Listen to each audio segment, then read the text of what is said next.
So while there is lots of snow outside still, it is time for me to start getting organized for the growing season. And if you are new around here, then I should say hello. I am Kiri, and around these parts of the internet, I like to share what I am growing and how I am growing in my small but mighty garden, just focusing on how you can grow a lot in a small space, because we don't all have lots of land, even if we'd like to.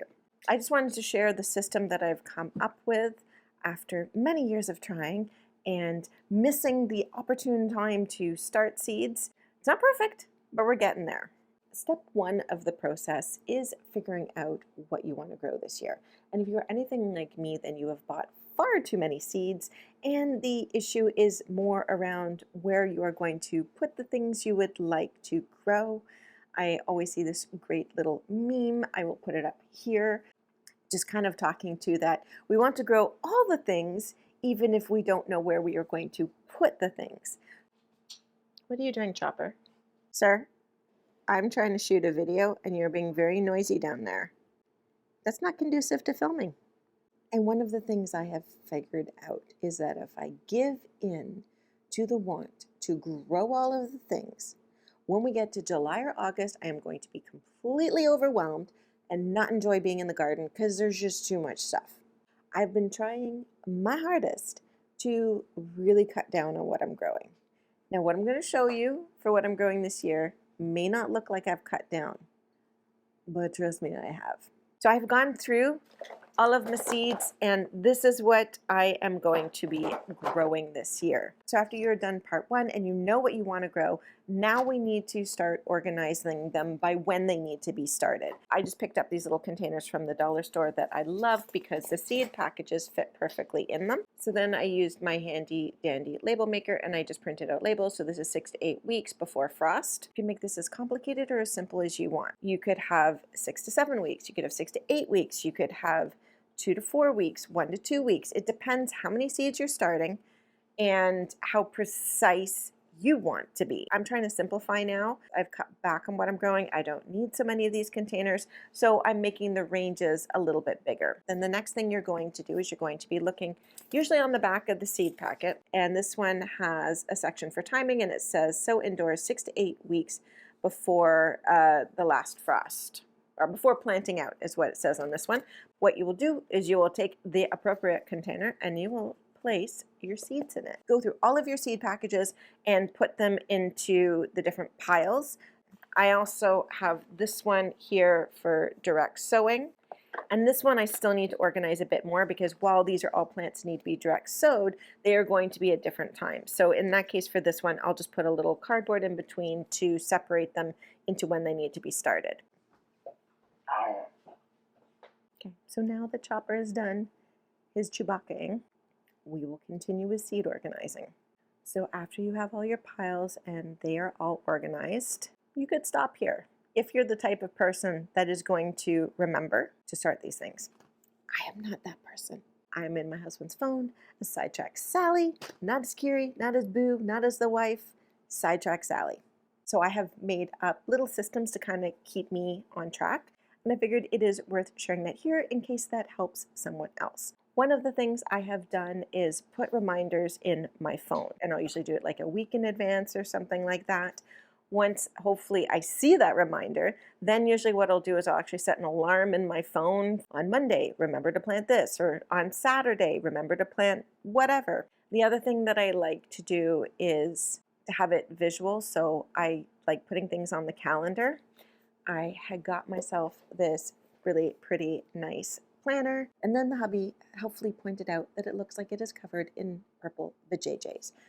But outside of that, my lovely sweet pea organizer, we can use something like this and write them down, or I also, because I need to have backups for my backups, I have this awesome calendar that I got from Farmer's Almanac. And then the other thing that I did is I made myself some stickers because, I don't know, little kid at heart, I love stickers.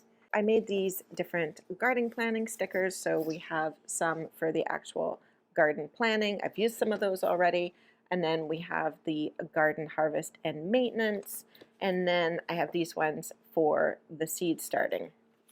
And then what I do when I sit down and I've got everything organized, I will go and just put them on the calendar. So I've got for my mason bees, which I have already ordered, my loofahs, which I've started downstairs, and my ginger that I've started. And then I just kind of sit down, and I'm going to finish up the rest of this today, is I go through and I put the different reminders on.